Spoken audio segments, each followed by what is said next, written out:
welcome to Relentless Talk Radio. And oh my goodness, let me fix this right away. There you go. This is the Relentless BIKERS series celebrating motorcycle culture. I'm here with Shelly and Olivier. Am I saying it right? Yeah, not so bad. Olivier. Olivier. So we are talking today about the biker culture, and I'm going to bring up my notes here. So Shelly, tell everybody who you and your husband are and what it is that you guys both do in reference to the motorcycle culture. Good morning, everybody. Thanks for having us on, Michelle. It's great to meet you. So my name is Shelly Denny, and I am a third-generation biker also. My dad rode, my grandpa rode, and then when I was about 19, I got a motorcycle myself because I wanted to ride, and if I had to ask someone for a ride, they thought it meant something it didn't, so I got my own bike. So I've been riding. We've had this conversation. We'll talk a little bit more about it. So you've been riding for like 19 years. 25 years. 25 years. Okay, cool. I'm old-ish. Yeah. Well, I've been riding since I was 18 too. So if you do the math, that's 36 years. So, you know. Yeah, exactly. Yeah. And then who's this guy with you? This handsome gentleman over here with the great accent. Yeah, I'm Olivier. I'm a French photojournalist, and I'm a rookie here. You know, I'm just riding since 2014 with a very small bike in France. And so I'm learning with my teacher over there. She's a very tough teacher, you know. She doesn't let any mistake. It's like very difficult sometimes, but it's okay. It's okay. So I want to jump into like how the two of you guys met first because it's so compelling, and then we'll get more into like what you've learned on and what you rode. So I love the story. Now did Harley give you a couple bikes to ride, Olivier, and then you went to Sturgis? Yes, I was doing a big trip in America in 2018 to cover an amazing story. I can speak about that maybe later. But we went to Sturgis to meet a group of motorcyclists. Shelly was there, and at the beginning we didn't, I don't know, meet each other. You know, she was just among the other people. She was the only woman. And she was leading this group on the road like a road captain. I was so amazed. And we discussed. And after like a few weeks, I went to Phoenix to meet her again. I had to send my picture to France for my magazine. And then I went back to France. We stayed in touch. And I came back to New York. And then I went back to Europe and back to Phoenix. And then at the end, he said, okay, you have to stay. So basically, you were a new rider and you met in Sturgis and you guys went back and forth a little bit until you finally just couldn't live without each other. Am I right? Yes. Oh my God. We spent hours on the phone together overseas. He barely got any sleep. Now, did you have long distance telephone bills, or were cell phones like was it free long distance? All free. All free, yes. Yeah. Because, you know, when I was over in Ireland in 2012, George, if you're listening to this, I met George Cullen in a pub and all of his friends. And he and I have been friends since 2000. It was 2000. Let me think about it. This is 1998, actually. It's longer than that. Wow. And we couldn't stay in contact as much because we had the ridiculous telephone bills. I often wonder if it wasn't for the telephone bills if we would have ended up together. But he's in Ireland and he had 4 great kids, and we still keep in contact after all these years. But with no telephone bills and social media, it makes it so simple to stay in contact with people all the way across the world, right? Exactly. Yeah. The world's at our fingertips now. Absolutely. So Shelly, what did you start riding on? What was your first bike? Well, technically, my very first bike was a 450 Nighthawk, but it was really tall, and I was really on my tiptoes. And I lived in Duluth, Minnesota, which is like San Francisco, so everything is a hill. And pretty much every time I had to stop, I would jump off of it because I didn't know how to stop. And so after like a few weeks of that, I bought a 250 Honda Rebel, and that was like just my size. I was 5'2", I was like 105 pounds, 19. And the 250 Honda Rebel is a super good bike to learn how to maneuver on. And then motorcycling is a skill, so once you learn it and figure it out, you can really ride anything. So I rode that for a season, and then I got a 77 like shovel head chopper with like 8 hangers. It was crazy. It shifted backwards. The clutch was so stiff, I would have to lift my whole body off my seat to shift it and then like jam my leg really hard. My dad was just like, okay, if you can ride this, you can ride anything. I've had like 10 bikes or so, maybe more. So it's so funny. I said, send me a picture of your bike, but you said you're going to be on the road. And of course, initially I assumed it was going to be in a car, but you guys are actually on your bike. So which bike is yours, Shelly? This is my bike. I just got this Dyna Switchback. Yay! And then Olivier's got his like American Dream here with his Road King. And Road King. He carries all the gear and all his camera equipment. So this is like I love it. So I'm gonna have to get you one of these hats from Syndicate Apparel. They're one of my sponsors. How cool is that? How cool is it, right? I'm jealous. You have to have one, right? And we'll get you one that says Queen, Shelly. This one says Queen. You know, of course we're all queens, right? I am a road queen for sure. Yeah. You are an emperatrice. I was thinking this morning they really should name it like Road Queen on it as opposed to Road King, but you know, whatever. So how about you? Did you learn on Olivier, or did you learn on the bikes that Harley gave you, or did you have sport bikes before that, or how did that work? Although I learned in France with a small 125 SR Yamaha, and then after I get an old bike, 79 the year. It's a vintage bike. It's a XS 650, and you know, it's old style, very very cool. And after, because I'm riding a lot, I like it. I bought a BMW 1200 RT, and I crossed all Europe on this bike. And when I came to America, I discovered Harley, and definitely when I came here, it was not possible not to buy one. So I bought the first time a Road King 2005, and last year it's a 2016 model, the same but with a bigger engine, more equipment. I like it so much. It's like she said, it's like a dream. For me, it's a quintessence, it's an iconic bike. You know, the Road King. It's like I do, because I rode on the back from 18 to 31. And then I bought a motorcycle. I bought a Softail Standard. Oh yeah. And I didn't know how to ride it for sure because on the back I didn't ever get the directions. So my ex-boyfriend came up from Albany and he rode the bike off the lot for me. Oh, and then I rode around a parking lot 3 times. The second time I dropped her because I hit the front brake. And the third time I rode into traffic with him screaming behind me like, stop, right? So it's not the way I recommend riding, but that was my first bike. So I upgraded in between the Softail and the Road King. I test drove a bunch of things. And I like the street glide and the road glide, but I really love the Road King. So yeah. Road King fan, like, I just love it. I had no idea you rode a Road King either. That's so awesome.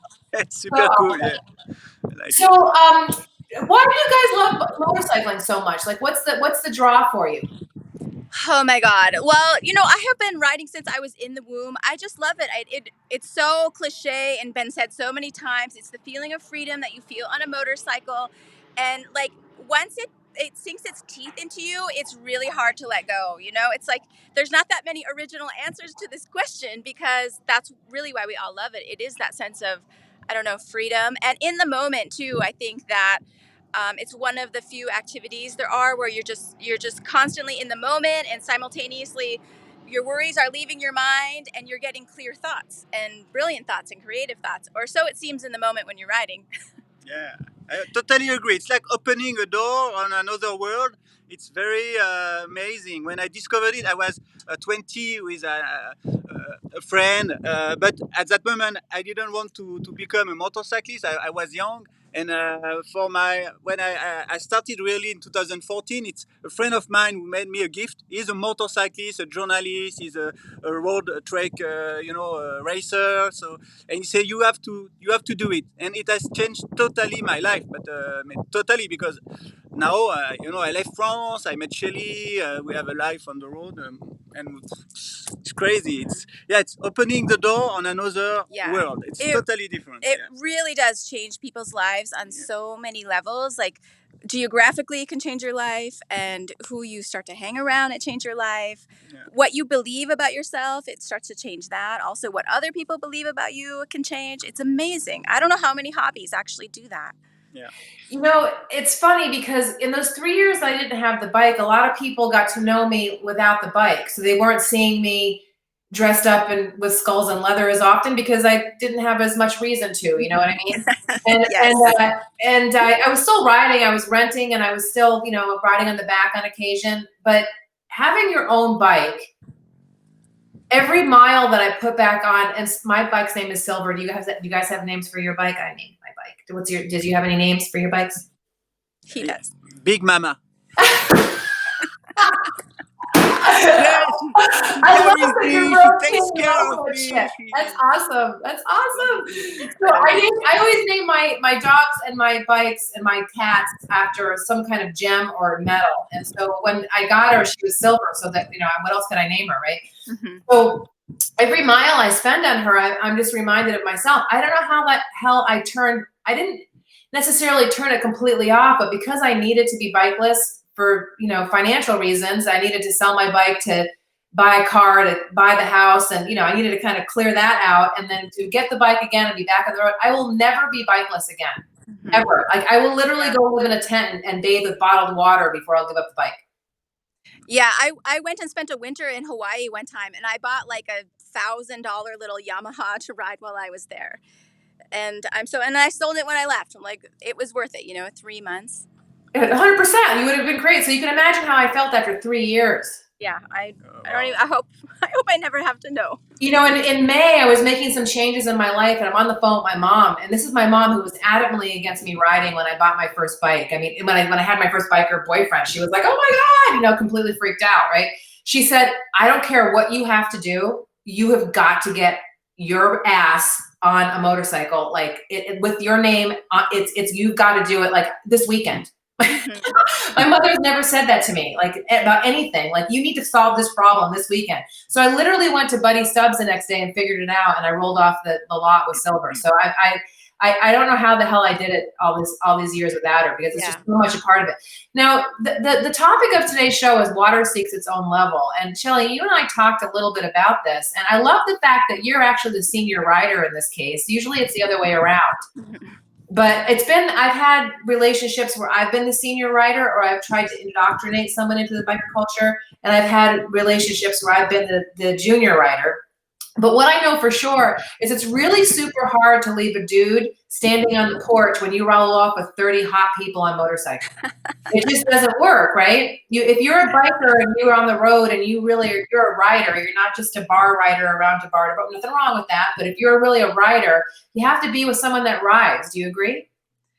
I think I definitely do. And I think it's really intimidating to men for their... No, I'm going to erase what I said, because there's a lot of men who are changing their minds about roles in relationships and expectations and stuff. But I have only had one time when I went to Sturgis by myself, and this dude was just like so freaked out about like every worst stereotype he's ever thought of or heard or seen was going to happen. I was like, dude, you know me. It's a spiritual place to me. We're going to be fine. So no, I've always need to have another rider. For me, it's just, there's really almost no other option. There really is no other option. So how about you, Olivier? I mean, like you're the junior rider in this case, but you're a creative. You're a photojournalist, so you're a photographer. You're kind of a different breed, but still, how did you feel getting into a relationship with a chick who's been riding so long? And was it a prerequisite for you after riding for 5 years that this is really what I want? I like it. She's very inspiring, and I admire her. She has a knowledge about everything on the road, every situation. So I'm still learning. I will always learn with Shelly, and I have no other experience with as a couple. My ex girlfriend, she was not riding, so she went with me on a couple of times on a ride on the seat, but it was not the same. She was not afraid, but she was not interested, and I think it's that one also of the reason I have. You grow apart. Yeah. And when I met Shelly, I was not looking specifically for a relationship. I was like, me neither. Like that. We met, and wow. And after that, we like to ride together. And the first time I remember, we went to Sedona. And it was like a magical moment, and we were like dancing on the road, side by side. It's really particular, this moment. You feel, and you feel the other bike on the side when you speed up, when you brake. It's like dancing together. It's wonderful. Yeah. Yeah. There's So nothing I better grew than up- riding with somebody that you're close to, I think, either in a relationship or in a very good friendship. And it's one of the reasons why we love to ride in packs so much, is we love that feeling of unity when you're on the bike, right? Whether you're with your partner or you're with your close buddies or you're with a group of new people. We rode last weekend for my birthday, and we had about 25 bikes at the peak. And I had my housemate and her brother with her, and they were following in a chase car because they don't ride. They were following in a convertible Camaro, which is pretty cool. And they were watching us do the thing, you know, when you're going around the corner. And it's just like music, you know. She said it was so cool to be behind that. And totally understood why motorcycles are so important to me after that moment. I mean, she knew before, but being able to really witness it was even more cool. So do you guys do a lot of big group rides? Do you spend a lot of your time just one-on-one? We often have other people with us. We've done a lot of distance trips. This weekend is like one of the first times it's just the two of us in quite a while. So, you know, I have a little girl gang, and we are always on the road doing something. But Olivier, he does a column for Freeway magazine. So we're gonna go he's gonna take pictures. We're on a couple roads this weekend. He'll take pictures and then submit the article for this story. He's got a regular column in Freeway magazine about riding roads in America. How fun! And is Freeway magazine just generally the freeways, motorcycle, car, RV generally, or is it motorcycles? It's very particular. It's about the custom motorcycle world. So it's Harley, Indian, and that kind of bike. So it's portrait of builders, events, club, and of course all the new stuff about this particular world. So of course they are very interesting because we are riding Harleys, and we go to. For instance, last year I made a story about the Arizona Bike Week. This year I just published a story about Sturgis and some portrait, a club. We made a small story about one club in Phoenix. It's a Los Santos Motorcycle Club. They are super cool. Yeah, they're all like in their 30s, and we show up and they all have like, you know, T-Sport Dynas and Bell helmets. And then Olivier and I show up on our BIKERS. We have like showy modular helmets. There's such like a definite generation gap right there. It was so distinct. So what's the name of the club again? Los Santos Motorcycle Club. Los Santos. Yeah, they are based in Phoenix, and they are opening a charter, I think, in California. You know, Phoenix is kind of like a little microcosm of a lot of things, and one of them is art. Another one is motorcycles. So there's a lot of female-based groups. So I think you and I are both members of Phoenix Motor Girls. Shelley, am I right? Yeah, I rode with them to Babes Ride Out last summer, which is where I met like Alicia, who hooked me up with you and your podcast. He nominated you, that's right. And tomorrow I'm riding with Jessica, who's the kind of, you know, the fearless leader at this point. We're going out to Tortilla Flats. Oh yeah, she was there too. That's when I met Jessica. She's a hoot. She's just a riot. She was on Relentless Talk Radio about a month ago with Jennifer Sievers, who has Motorcycle Princess. Yeah, and I just saw Jennifer at Ladies in Leather a couple of weeks ago. Olivier wants to take Jennifer's portrait, by the way, because he's very intrigued with all of her pink and sparkles. I like her bike. Oh, she's hilarious. And then her pink bike and her little Miss Piggy is awesome. Yeah. I was supposed to be on that ride, actually. We would have met proactively had I been able to go. But the first episode of Relentless Bikers was that weekend. And I just didn't want the first episode to be with me on the road. I want to test the next couple weeks. I'm going to test so that I can be on the road with whoever it is that I'm going to be interviewing. But I have to kind of negotiate that because BeLive needs to be on a laptop. So I didn't want to have the first episode be me like with a learning curve. So I had to stay. And I was super bummed out because I was really wanting to hang out with you girls. It's so funny because I saw that there was a bunch of people with her, but I didn't take note of every single person. So now I got to go back and look at her pictures because I'm sure you look super cute. Was it fun? Yeah, it was really cool. I was a speaker there speaking about our Medicine Wheel Ride event. And yeah, this is our event shirt. So, and when is that happening? Sturgis, Sunday, August 8th. We will be in Sturgis. And you can follow my social media, which is a great way. But it's going to be a beautiful ride. It was beautiful. Last year we put on the event in Sturgis. This year, the mayor came to ride with us, the mayor of Sturgis. He had a great time, invited us back, said, you know, it'd be great to have this as an annual event. So you can hardly say no after that.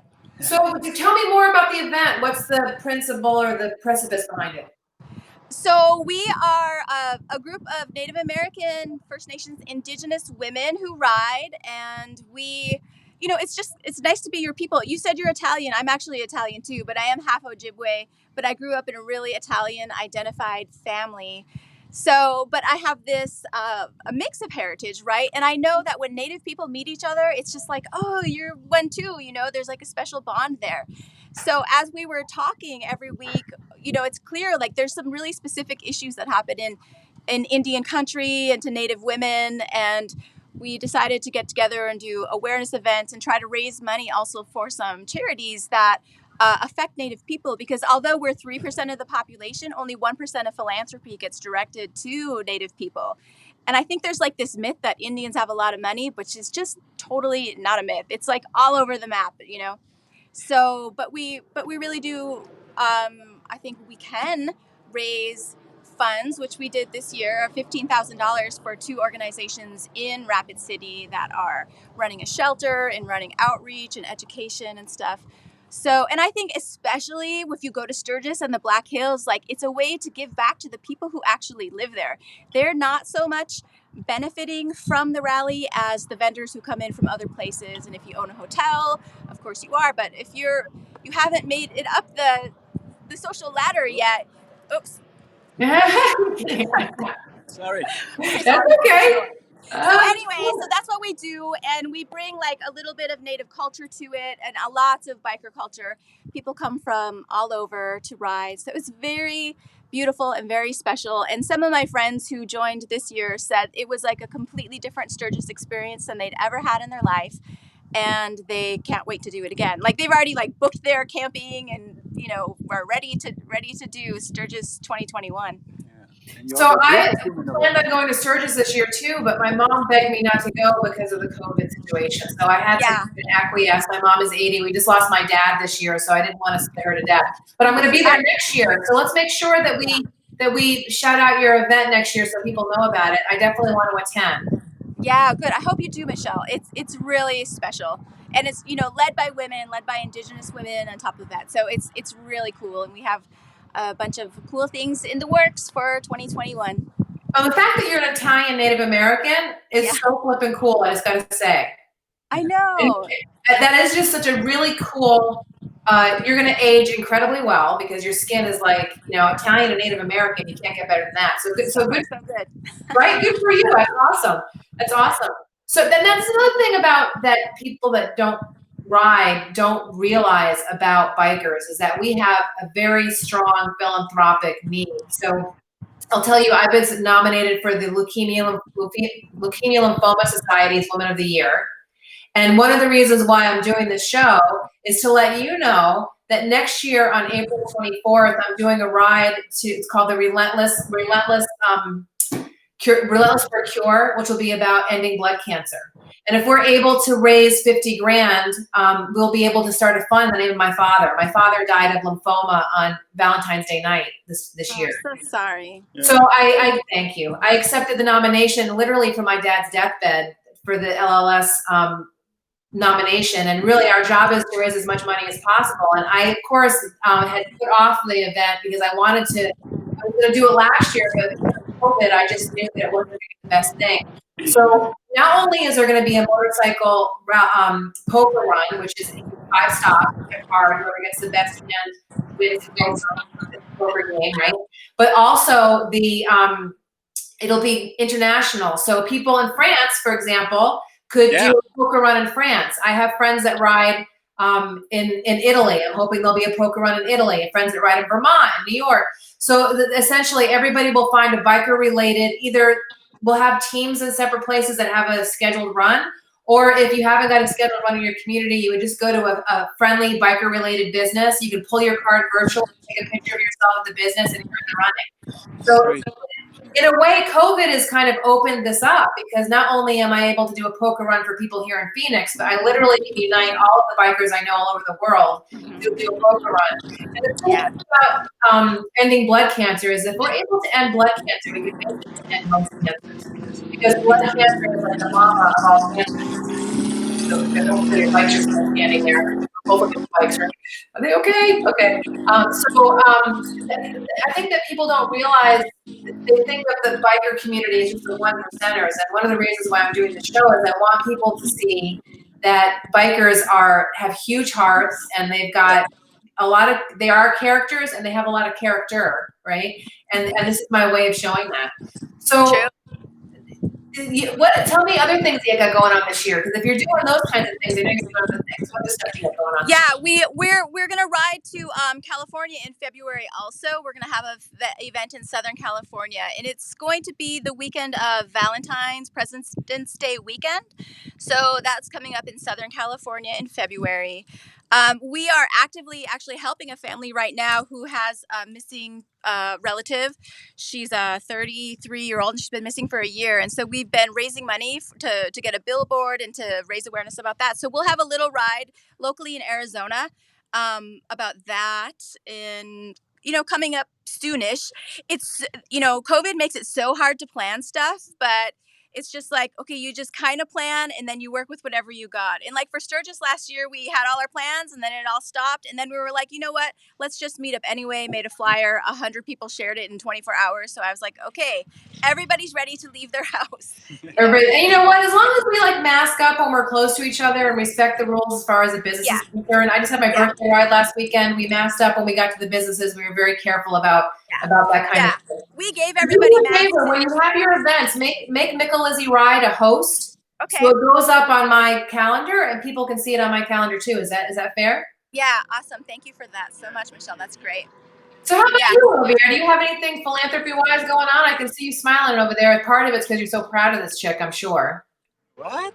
You're so proud of her, right? That you're smiling. But do you have any events going on yourself? I'm still working on our side. I'm documenting the work they are doing for a long-term project, and I propose to different magazines all around the world. It has been published in Italy. Yeah. I will send you, if you read Italian, I will send you the magazine.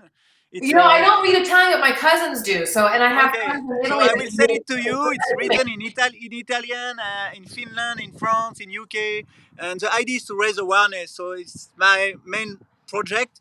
And of course, sometimes I'm working on different other issues, but I'm mainly focused on what they are doing, Shelley's and Shelley's group. They are like a group of female motorcyclists. They are amazing. And I like also to show that it's not only men who are riding motorcycle. When I wrote the story about Arizona Bike Week last year, it was the angle was about the female in. There is a bike show in this Arizona Bike Week, and there was a meeting organized around the female motorcyclists. So I wanted to put a light on that.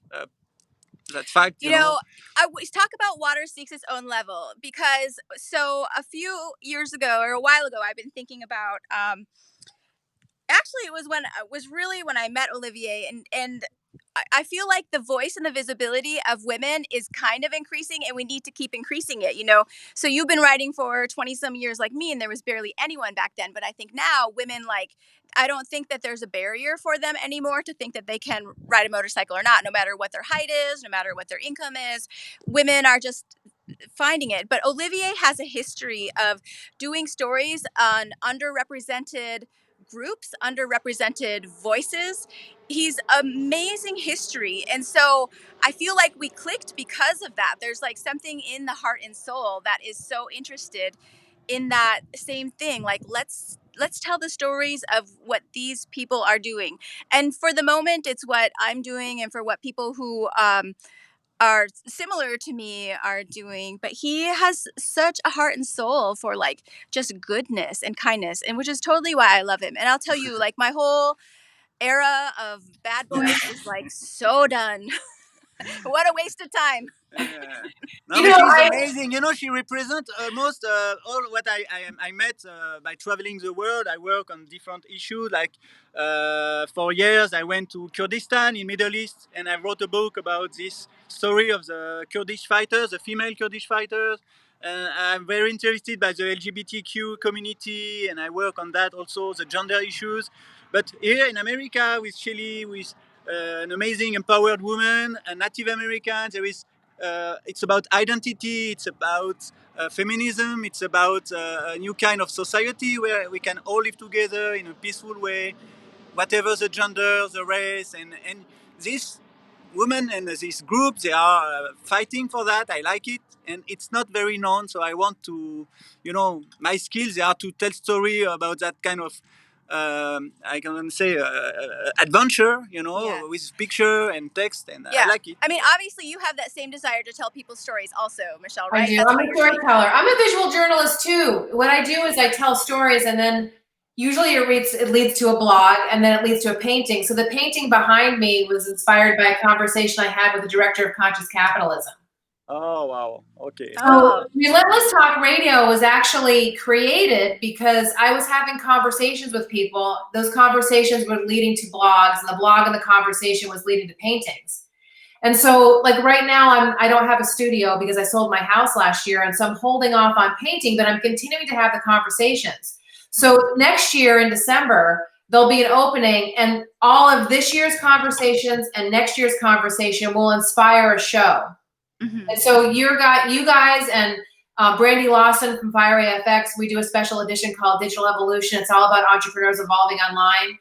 Scotty Yang is a videographer, and we do a special episode called The Video Lab, an entrepreneur's guide to creating video. And then we have Relentless Bikers, and I'm also doing a chick called Biker Chicks Unite, which is very much in the line of what you're saying. And it's all about having parking lot conversations.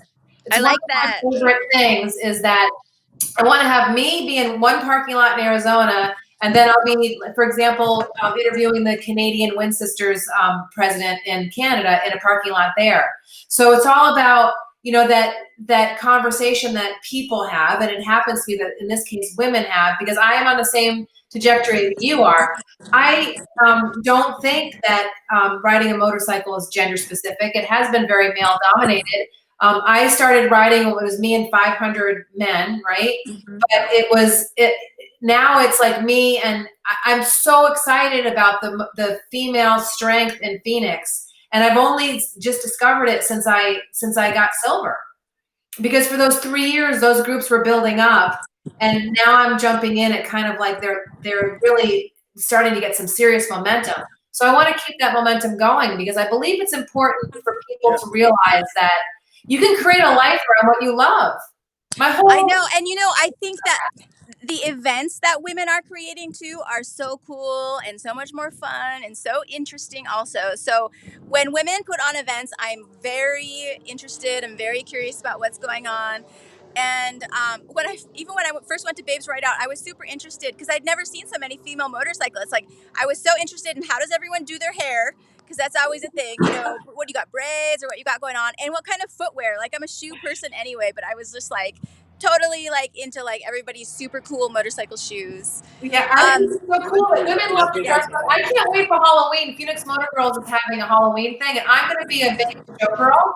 And a Gail friend who's a fashion designer and I are going to be building this really huge, fluffy thing that I'm going to ride on my motorcycle. I'm finding someone to build the bones around it, and we'll be building it this year. So I'm super excited about that. But we love to dress up and express ourselves. And we make a good portrait. Yeah. Well, I think we're going to be there too. Annette Baker is going to be doing some work with me, but I need more people, the better. It's fun, right? You know Annette Baker? She's a photographer, she's a female biker photographer. Yeah, I would love to work with you on. I'm doing a series of images for bikers for LLS that we'll be creating a evergreen video with. So I'd love to work with you on that. Good idea. You just did the wrong thing. You just made yourself available to me. So I'll be calling because I do that. And there is a more and more female photographer also. It's the same, you know, and it's very important because of course, as a man, I can take a picture of almost everything, but it's good to have like that diversity. It's exactly the same issue. I like it. Yeah. And Yeah, you said I think there's just so many opportunities to support each other. You know, one of the missions that I'm on is that as I was growing my consulting company and painting and kind of growing Relentless Talk Radio, because I'm fit, people were reaching out to me like, wait a minute, why are you so fit? And you're 53 and I'm 53 and I don't look like that. So I'm really on a mission this year to bring health and fitness into the motorcycle community. Not just lifting up women, but also, you know, sometimes we make unhealthy choices when we're on the road, and I'm on a mission to kind of link some of the things, you know, art, business, community, philanthropy, but also health and fitness into the biker community. So I have a company that's called Choose Healthy Change, and it's all focused on helping people with their health. So it's just a good idea. Multi-level mission. I just want the whole world to be balanced and happy. I mean, is that crazy? I like that because I'm a medical professional, and so like health and healing is super important to your quality of life, because without your health there is like nothing else, you know, and Yep. so it's so And when so there is super a disease, important. you are more strong to fight it. Also. And a stitch in time saves 9, man. Just take care of things like right away, do prevention, take walks. Just if people would take walks, it's the most simple, non-strenuous thing, and it can make a huge difference in how people feel. Yeah. Right now, I'm doing 4 challenges between now and the end of the year, and we're right at the tail end of the Relentless Reset Challenge. We had 105 people in that challenge. It was all about just creating habits.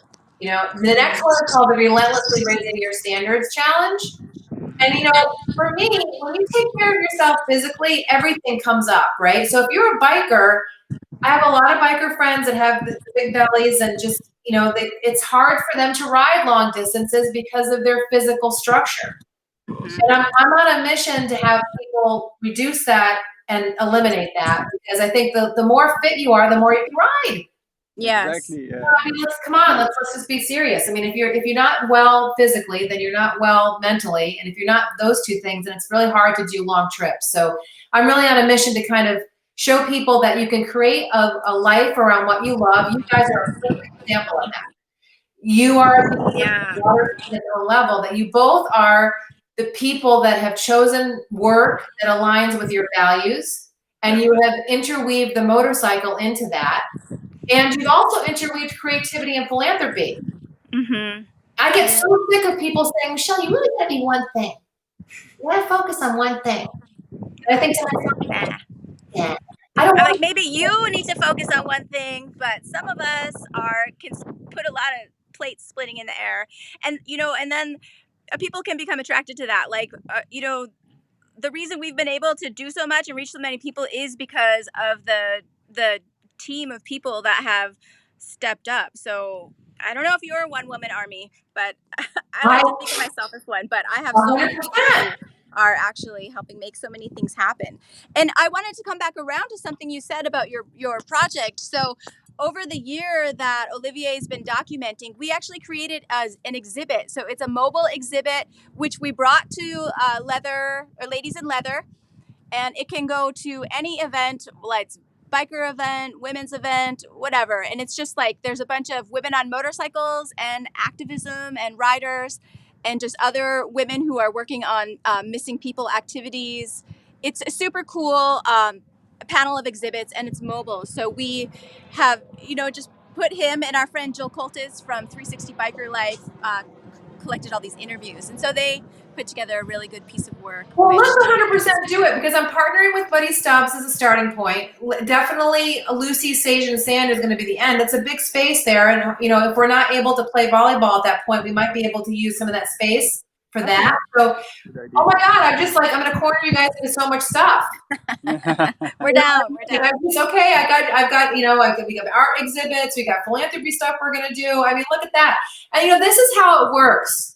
This is how conversations work, and it's why I put it on Relentless Talk Radio. It's why I share it with people, is that when you meet with people and you find common ground, that's when the greatness of life happens.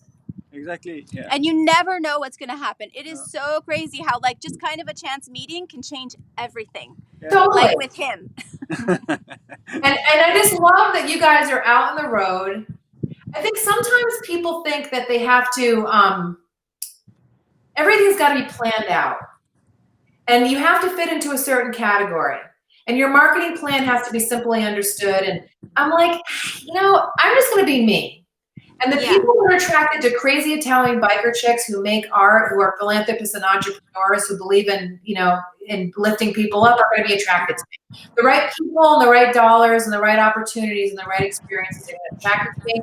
And I'm going to have a life that's full and rich. And that's what being a biker is about. Yeah. To thine own self be true. 100%. Whatever that is. Yeah. Now, where are you guys right now? We actually just pulled over on the side of the road, and it turns out it is the Imperial Sand Dunes. So you're on your way to what town again? I think we're going to go to Borrego. Yeah, there is a small road between Borrego Spring and San Diego. They call it the Montezuma Road. It's very curvy, and I want to make a story about this road. So, and after we go to San Diego, Yeah, we're going to hit the You can't help but tell stories about everything, can you? Yeah, I like it.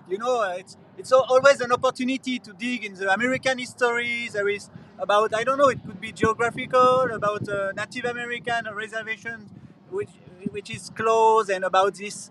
I don't know. There is so many stuff to say. And Europeans are very fascinated by Native American culture. It's just like he knows so much about so many things that I do not know. He'll just spout out this history lesson. Oh, you know what happened here? Okay, now I do. Yeah. You guys are never bored. Yeah. Nah.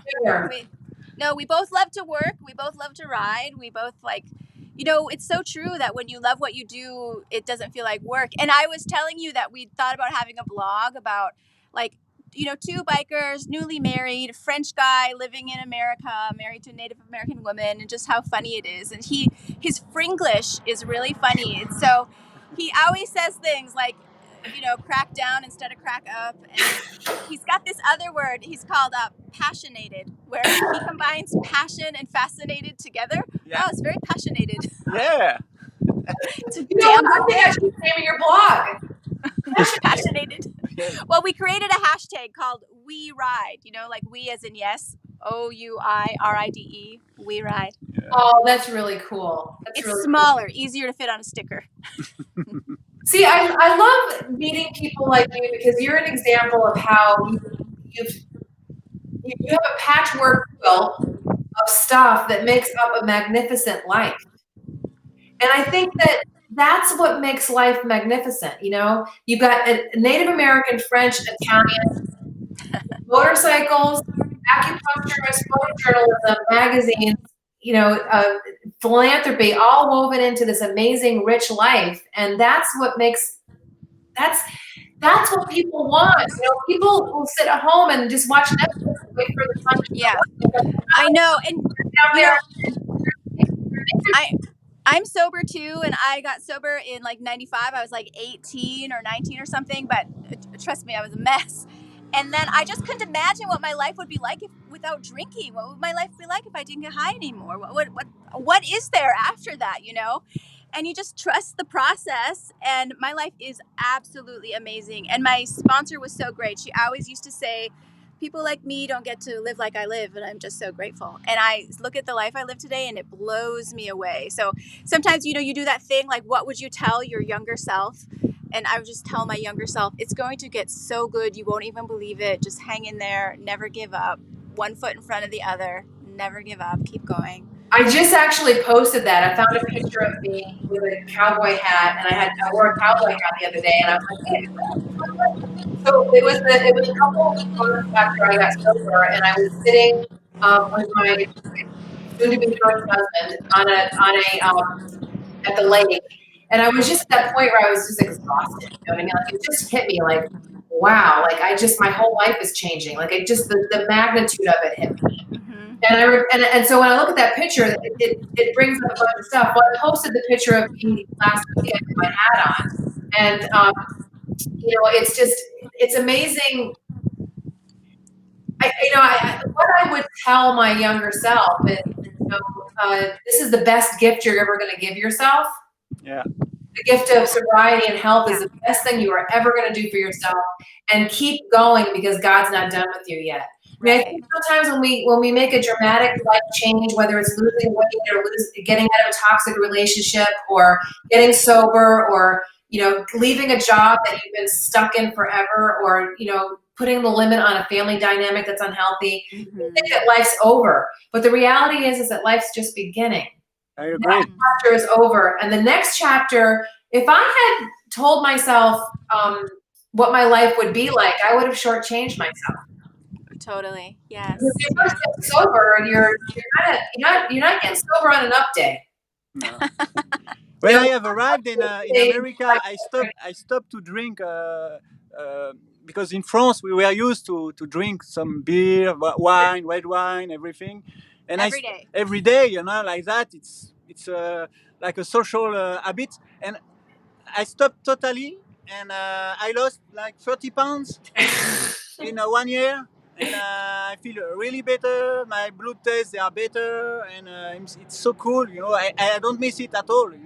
And where we were drinking in France, it was not because we like the alcohol. It was more because you are with friends. And I don't know why it's like that. But here we don't drink, and it's so cool. And then you have a little bit more money to take trips. Yeah. Buy that extra thing for your motorcycle. He's always finding something to buy on his motorcycle. Yeah. Hey, babe, look at this. Yeah. Buying things for my motorcycle too, so I benefit from that. I always tell people that your drinking is not my problem. I have lots of friends that drink and they don't get handcuffed or have problems, so it's fine for them. But for me, it's just a choice. It's not part of my culture. Other people who can drink and enjoy it and have fun, great. I mean, it's really like a non-thing for me. But for me, it was a good decision. I'm really super proud of the both of you for like the work that you're doing in the community. We have like a bunch of really great comments coming up. I'm just going to put one of them here. Darlene Gomez says that she's incredibly proud of both of you. Oh, thank you. And Lorna Cunny says that you're an amazing couple. Oh, thank you. I agree. She's an amazing woman too. Nancy Walsh says that Nancy Walsh Ventry is saying power couple. We love. So awesome. And Kelly Smith, a girlfriend of mine who's also choosing to kind of change your life right now, said that you have way more money when you don't drink. Yes, for sure. Or smoke. Oh my God, I was just at the gas station and like a carton of cigarettes is like $75. Oh, it's crazy. It's crazy. So I want to thank you guys for stopping on the side of the road. I'm sure you guys are burning up right now. You've been very, very pleasant while you've been overheating on the side of the road. We got a piece of shade here. That's awesome. So I want to let you know that you can follow any of the rides that I do and also some of the rides that Shelley are doing. If you go to Micalizzi Rides, either on Facebook or Instagram. You can also, if you're a biker chick, you can look for the Biker Chicks Unite group, and I'll be posting a lot of stuff about what Shelley's doing, because I love what you're doing, and other stuff that's happening in the biker chick community. So Shelley and Olivier, I just want to say thank you so much for stopping.